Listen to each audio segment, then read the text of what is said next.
On travaille dans Rn muni du produit scalaire usuel.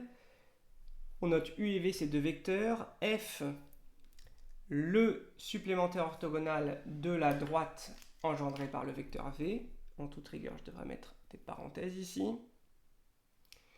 Et je cherche le projeté orthogonal de U sur F.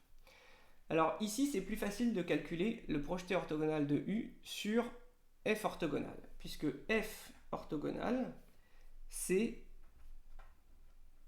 la droite engendrée par V.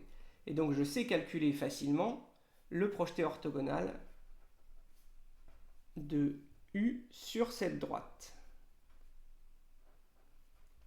C'est tout simplement le produit scalaire entre U et V sur la norme de V au carré fois V. J'ai juste à calculer ces deux produits scalaires. Produit scalaire entre U et V, ça fait... Ah, on est sur le produit scalaire habituel, produit scalaire dit canonique. Donc j'ai 1 fois 1 plus 1 fois 2, etc. Autrement dit la somme des k, c'est-à-dire n fois n plus 1 sur 2. Maintenant, la norme de V au carré. Donc c'est le produit scalaire entre V et V. Alors cette fois-ci, ça fait la somme 1 fois 1 plus 2 fois 2, plus etc. Donc c'est la somme des k au carré. Alors cette somme n'est pas officiellement au programme, mais on peut difficilement faire sans connaître la formule dans certains calculs. Et les concepteurs de sujet semblent considérer qu'elle est au programme en général, donc il vaut mieux la connaître par cœur. Sinon, on peut la retrouver à l'aide de la variance et l'espérance de la loi uniforme. Mais ici, je vais donc donner directement la formule n plus 1, 2n plus 1 sur 6. Voilà.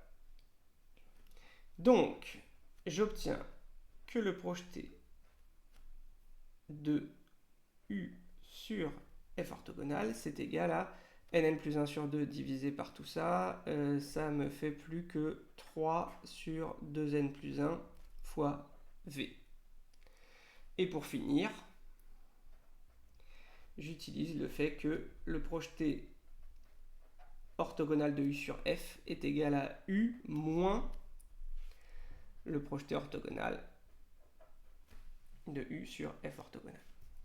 Autrement dit, là j'obtiens U moins 3 sur 2n plus 1 fois V. Alors je pourrais détailler ce vecteur, mais je ne vois pas vraiment l'intérêt, ça me paraît très bien comme ça.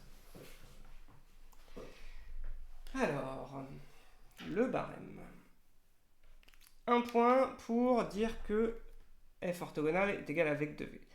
Un point pour projeter orthogonal de U sur F orthogonal, avec cette formule-là. Un point pour ce calcul, un point pour ce calcul. Et finalement, un point pour cette formule-là, le lien entre le projeté de U sur F et le projeté de U sur F orthogonal. Ça fait 5 points en tout.